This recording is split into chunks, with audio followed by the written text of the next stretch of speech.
everyone, welcome back to my YouTube channel. I haven't done one of these plan with me videos in so long. I think the last time I did one was in August or September this year. I had a pretty busy end of the year with exams and everything, so I took a bit of a break, but I hope everyone had a lovely 2021. I can't believe it's almost 2022. Is it just me, or does it feel like it's 2021 next year and the last 2 years have just blurred into one year, like it's still 2020 and then next year's gonna be 2021? Anyway, for this year's bullet journal setup, I decided to go with some simple shapes and lines, which were kind of inspired by plant-based bride setup for this year, and then the color palette was inspired by my December theme from this year, which I really liked, and I wanted to bring in some of the colors from the artwork on the front and the inside of the journal itself to also kind of keep this sense of cohesion. And then the rest of it with the text and everything, I just decided to keep it black.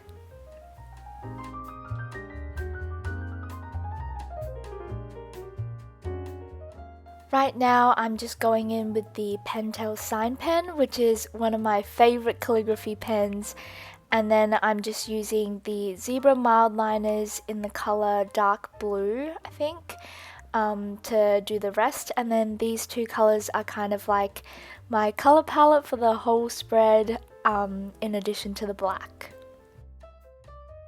To create the lines, I just use the Sakura Pigma Micron in 0.8 and then a ruler, because my hands were oddly really shaky when I was doing this spread, so I found it really hard to do just normal freehand lines, but I think that would have looked really cool too.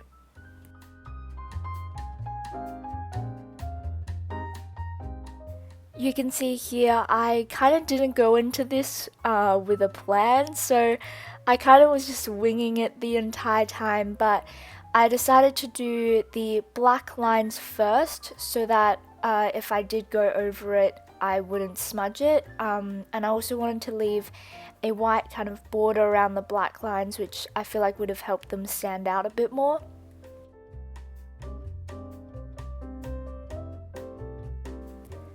You can see here I was a bit indecisive as to what I wanted to do, but I ended up just leaving the brown area as an outline, and then I colored in the blue area here just because I thought it would probably balance it a little bit better, and I thought it made it a bit more interesting. One thing I found as well is that coloring in the same direction looks a lot better than the kind of horizontal and vertical and diagonal thing I did for the brown square in the beginning. So yeah, and also covering the a larger area in the beginning instead of doing individual strokes also made the whole area look a bit smoother. But if you want to see all the kind of brush strokes of it, then I think doing it individually would look better. Moving on to the quote page, as you can see, the paper did ghost a little bit, which did bother me a bit in the beginning, but I think after doing the whole design itself, it wasn't as obvious, so it didn't bother me as much. But yeah, I decided to go with the quote, "You are stronger than you think," since I'm moving into uni, and I think that it will be a fitting reminder in hard times and challenges.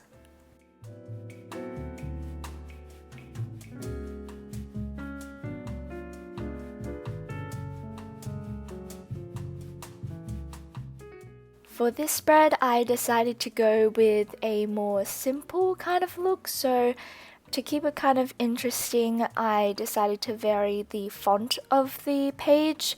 So I added in a bit of cursive and then capital letters, lowercase letters, and then just to tie the whole thing together, I decided to add the shapes in the bottom left and top right corners. I thought that probably doing it in all the corners would make it look a bit too busy, so I just yeah, decided to do these two.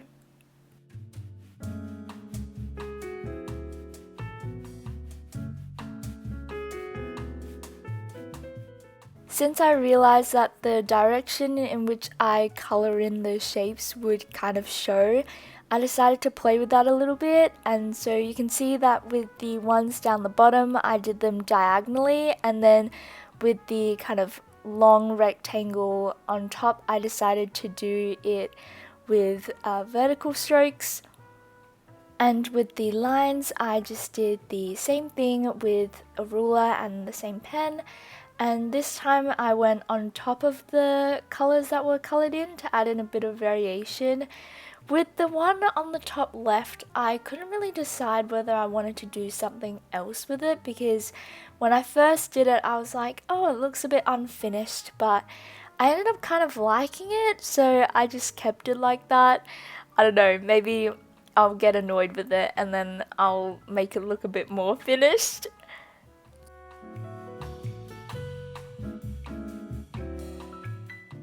On the right side, I just did a things to check out page, and I kind of want to watch a bit more movies this year, because I feel like I never really watch any movies, to the point that like sometimes when people talk about movies I'm like, I have no idea what that is.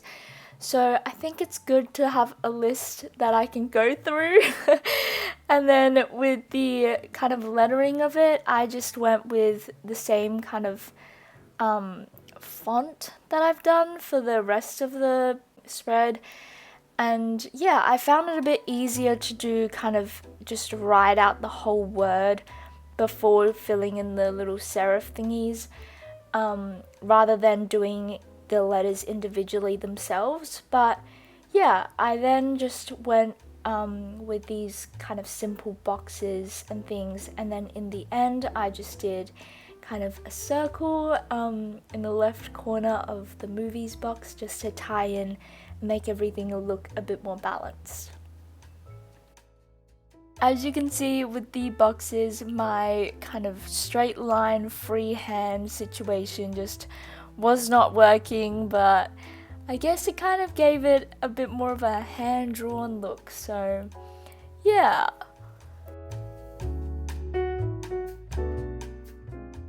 On the next two pages, I have my Instagram and YouTube page, and yeah, I found this really helpful to have in my bullet journal last year, just because then I can just have all my ideas in one place. But the half kind of spread situation just didn't really work because I just ran out of room. So for this year I decided to give them both full pages and then separate them, just so it's a bit easier to figure out which ideas I want to use for which platform. For the second half of this year, I kind of had these pages with my monthly spread, but I just decided that it would probably be better to have it all at the beginning on just a double page, because sometimes I write down more ideas and then I don't use all of them for the month, and then I just run out of ideas a different month, but then I can't remember which ones I did, so then I have to flip back through the months and then see. Sometimes I write down two ideas which are the same, and it was just a bit more disorganized, so I feel like having it all on the double page might be more helpful. And I just realized how chaotic the last voiceover sounded, but hopefully that made sense.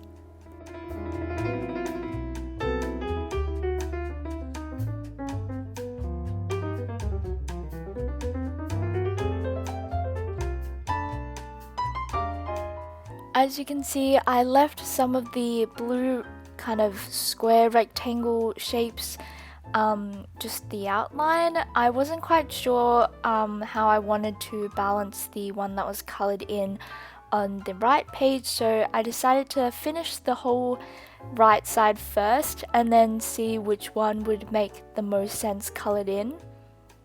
You can also see right now I decided to fix up this smudge that I did, and at the time I knew it was going to smudge, but then I was like, I'll risk it anyways. And then it did smudge, and then I was like, oh, that doesn't look very good. So I just added in an extra rectangle to kind of cover that up, but yeah. On the other side, I did my year in Polaroids, and this is probably one of my favorite spreads of my entire bullet journal last year, just because it's quite interesting to see, like, out of each month, the picture you pick to become like your highlight of that month, I guess. So yeah, I think that was really cool to kind of see your whole year in just 12 pictures, and it's also interesting to see which picture you pick out for each month. Originally for this spread, I kind of did a pencil marking around like a Polaroid picture to see the size, but I decided to kind of make each of the boxes slightly smaller than the pencil marking, just so that when the picture does get stuck there, you won't see the lines that are underneath. And then I also realized that I should have probably done January, February, and then March, April on the other side of the page instead of going January, February, and then diagonally down March and April. Like, it just didn't make as much sense. So probably when I do my whole Polaroid picture situation, I'll just do it across horizontally. Yeah, these pages really showed that I just could not freehand draw straight lines that day, but I guess the good thing is the pictures will probably cover that up, so I won't see it in the end.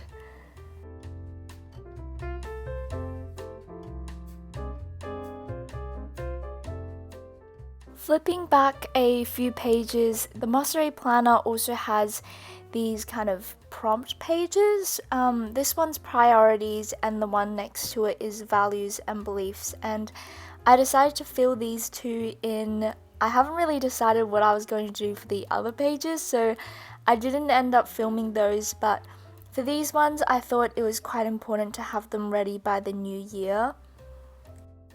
I think that writing down your priorities or goals a lot of the times can be really helpful, and it's also really interesting to kind of look back a year later to see whether you have accomplished the goals that you set out to do. But also sometimes, like, especially I feel like halfway throughout the year and then kind of towards the end of the year, you kind of forget some of the goals that you set out. So I think it's also really nice when you write it down to be able to see, like, oh, these were the things that I wanted to work on at the beginning of the year, and then I still have a few months left to make those happen if they haven't happened yet.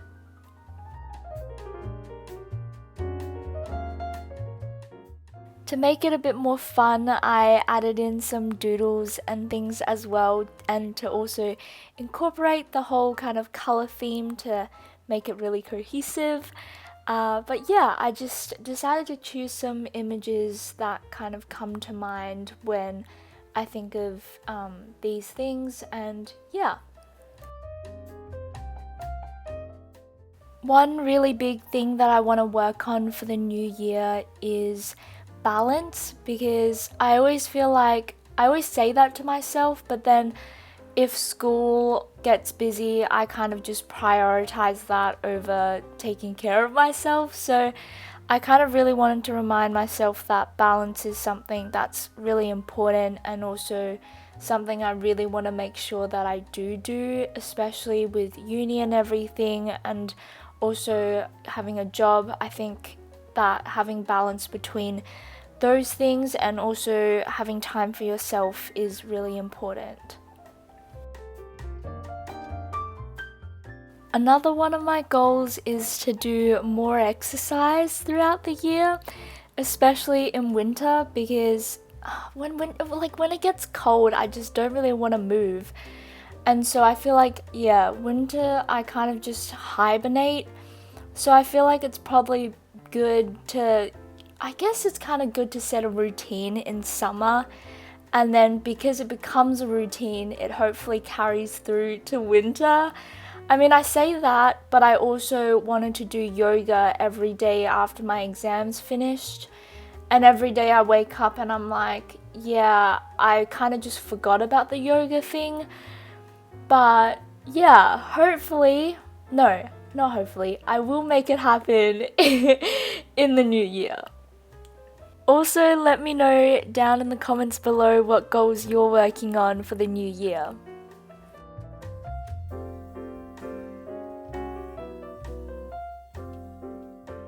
On the right hand side, I have my values and beliefs page, but I kind of added in affirmations into that as well. Yeah, I just wrote down kind of the main ones that I wanted to focus on. There's still a few that's blank because I want to be able to have space to add more, but yeah, these are the main ones I wanted to focus on first. And I feel like sometimes it's really helpful seeing kind of the things that you write for yourself, because like, I don't know, it kind of hits differently sometimes, and especially when I look back on it after the year's finished, it's quite nice to see like advice or things that I try to remind myself like a year before. Hopefully that made sense. Here is the flip through of my 2022 bullet journal setup. If you enjoyed the video, don't forget to like, subscribe, and also hit the notification bell so you know when I upload next. Thank you guys so much for watching, and I'll see you in the next one. Bye!